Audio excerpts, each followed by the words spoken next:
বয়স তো কম হয়নি, 30 তো পারিয়েছেন, এবার বিয়েটা করেই ফেলেন। 2 দিন পর তো আর বিয়েই হবে না। তো বড় মেয়ে বাসার মধ্যে সব সময় বসে থাকেন। এগুলো আমার কথা না, এগুলো আপনাদের মাঝখান থেকে কিছু মানুষের কথা। আমার লাস্ট ডেইলি ব্লগের ভিডিওতে এরকম অনেকেই কমেন্ট করেছেন যে আমার বয়স 30 পার হয়ে গিয়েছে, বা এত বড় মেয়ে বাসায় সারাদিন কিছু করি না, বাবার ঘাড়ে বসে খাই। হ্যাঁ, আপনাদের সব অ্যান্সার দিয়ে দিব। তার আগে আমি দেখাই আমি কিভাবে আমার white heads black heads remove করি। ব্ল্যাক মাস্কটি আমার লাইফ পুরো চেঞ্জ করে দিয়েছে। আপনারাও চাইলে নিতে পারেন তুয়োসেন শপ থেকে। প্রত্যেকটা ব্ল্যাক হেডস হোয়াইট হেডস ছোট ছোট ফেসিয়াল হেয়ার একদম উঠে চলে আসে, যেটা আপনাদের সামনেই দেখা যাচ্ছে। দেখুন, আমি আমার ভিডিওতে যতটুকু দেখাতে চাই আপনারা ঠিক ততটুকুই দেখেন। তাই কয়েক সেকেন্ড বা কয়েক মিনিটের ভিডিও দেখে আপনারা মানুষের জীবন সম্পর্কে যে এরকম মন্তব্য করেন, এটি কি খুব ভালো? আপনারা হয়তো জানেন না, প্রত্যেকটা মেয়ে যদি মায়ের বাসায় কাজ করতে হয় তাহলে করে, আর না করতে হলে করে না। তাই আমি বলবো কয়েক সেকেন্ডের ভিডিও দেখে মানুষের জীবন সম্পর্কে মন্তব্য করবেন না। আজকে রান্না করছি গরুর মাংস ও রূপচাঁদা মাছ। কিছু বড় বড় পিস ছিল যেগুলো আমি একটু কেটে কেটে ছোট করে নিয়েছি। মা আর বড় আপু গিয়েছিল ডক্টরের কাছে, তো ওদেরকে বিদায় করে ভাবলাম আজকে আমি রান্নাটা করি, কারণ বেশ কিছুদিন সবাই অসুস্থ থাকার কারণে বাহির থেকে খাবারটা বেশি খাওয়া হচ্ছিল।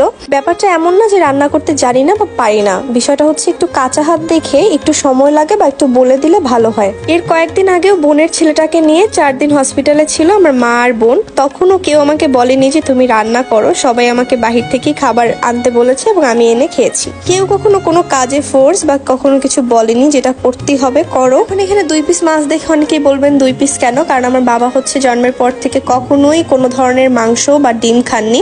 সো ওনার জন্য রূপচাঁদা মাছ 2 পিস এবং আমাদের জন্য গরুর মাংস। একটু শুনতে ওয়ার্ড হলেও আমার বাবা তার জন্মের পর থেকে যখন থেকে সে খাওয়া শিখেছে তাকে নাকি অনেকবার ট্রাই করানো হয়েছে বা চেষ্টা করা হয়েছে, কিন্তু সে কখনোই মাংস মুখে তোলেননি বা ডিম তোলেননি। একটা টিপস দিয়ে দিই আপনাদেরকে, যারা অনেক বেশি ব্যস্ত থাকেন বা কাজের মাঝখানে সময় থাকে না, তারা চাইলে পেঁয়াজ কুচি করে এরকম বক্স ভর্তি করে ডিপ ফ্রিজে রাখতে পারেন। এটা আপনাদের 15 দিন 1 মাস চলে যাবে এবং বিশ্বাস করেন এটা দিয়ে রান্না করলে টেস্টের একদমই এদিক ওদিক হবে না। এরপরে গরুর মাংসটা প্রেসার কুকারে দিয়ে আমি কিছুক্ষণ ফ্যানের বাতাসে সুন্দর বসেছিলাম যে গরুর মাংসটা হয়ে গেলেই গোসলে চলে যাব।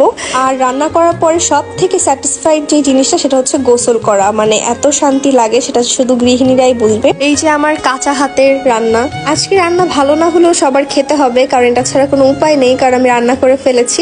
আর আজকে বাইরের ওয়েদারটাও ভালো ছিল, মানে খুব মেঘলা বৃষ্টি বৃষ্টি ছিল। আমার কাছে এই ওয়েদারটা ভালোই মনে হয়, ভালো লাগে। অনেকের কাছে এই ওয়েদারটা খারাপ, কিন্তু আমার কাছে ভীষণ ভালো লাগে। এরপরে রাতের দিকে আমি ভিডিও করেছিলাম, এর মাঝখান থেকে ভুলে গিয়েছি। আমাকে মা জাম্বুরা বা সোলম বলে আমাদের বরিশালের ভাষায়, আপনাদের ওদিকে কি বলে অবশ্যই জানাবেন।